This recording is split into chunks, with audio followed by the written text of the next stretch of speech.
तो एक 2 ampere current carrying straight metal wire of resistance 1 ओम। एक वायर है जिसमें करंट फ्लो हो रही है 2 एम्पियर की, और इस वायर का रेजिस्टेंस दे रखा है हमको, रेजिस्टेंस दे रखा है 1 ओम का। इस वायर की रेजिस्टिविटी दे रखी है 2 into 10⁻⁶ ohm metre. Area of cross section भी दे रखा है वायर का, सपोज इस तरीके से वायर होगा 10 मिलीमीटर स्क्वायर।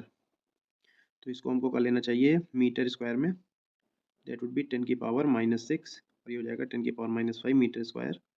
और इसका मास दे रखा है 500 ग्राम, 500 ग्राम मतलब 0.5 किलोग्राम। और इसको हॉरिजॉन्टली मिड एयर में सस्पेंड कर दिया गया है, और एक यूनिफॉर्म मैग्नेटिक फील्ड अप्लाई करी गई है बी, और ये बी की वैल्यू हमको पता करनी है, जी की वैल्यू हमको दे रखी है 10। अभी कॉन्सेप्ट क्या हो रहा होगा कि देखिए, अगर इसको हॉरिजॉन्टली एयर में रखा है तो नीचे तो लग रही होगी फोर्स एम जी, तो अगर ये मिड एयर में ही रुका हुआ है तो मतलब इतनी ही फोर्स किसी न किसी तरीके से ऊपर भी लगनी चाहिए। तो वो फोर्स किसकी वजह से आ रही होगी, ये करंट कैरिंग वायर को अगर मैं यूनिफॉर्म मैग्नेटिक फील्ड में रखता हूँ तो उस पर फोर्स लगती है I L B sine theta. लेकिन थीटा के बारे में कोई इन्फॉर्मेशन नहीं, तो 90 डिग्री मान करके हम लोग ऊपर की ओर फोर्स मान लेंगे आई एल बी। बट अगर आप ध्यान देंगे तो यहाँ पे लेंथ ऑफ द वायर की कोई बात नहीं करी गई है, तो उसके लिए ही हमको ये सारी कहानी रेजिस्टेंस रो एरिया वगैरह ये सब हमको उसी लिए दे रखा है। तो यहाँ पे जब मैं इसको सॉल्व करूँगा तो मैं लिखूंगा M G equal to I L B.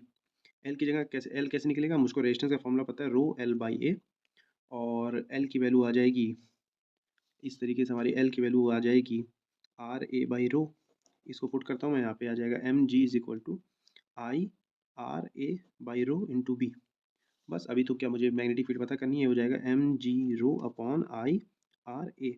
ये आ गई मैग्नेटिक फील्ड। देखिए मास दे रखा है 0.5 किलोग्राम, जी की वैल्यू 10 है, रो की वैल्यू 2 इंटू 10⁻⁶, करंट भी दे रखा है 2, और यहाँ पे हमको रेजिस्टेंस दे रखा है 1।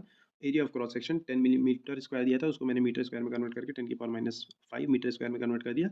इसके बाद इस क्वेश्चन में से कैलकुलेशन बचती है, जब आप उसको सॉल्व करेंगे you will get the value of magnetic field है 0.5 टेस्ला।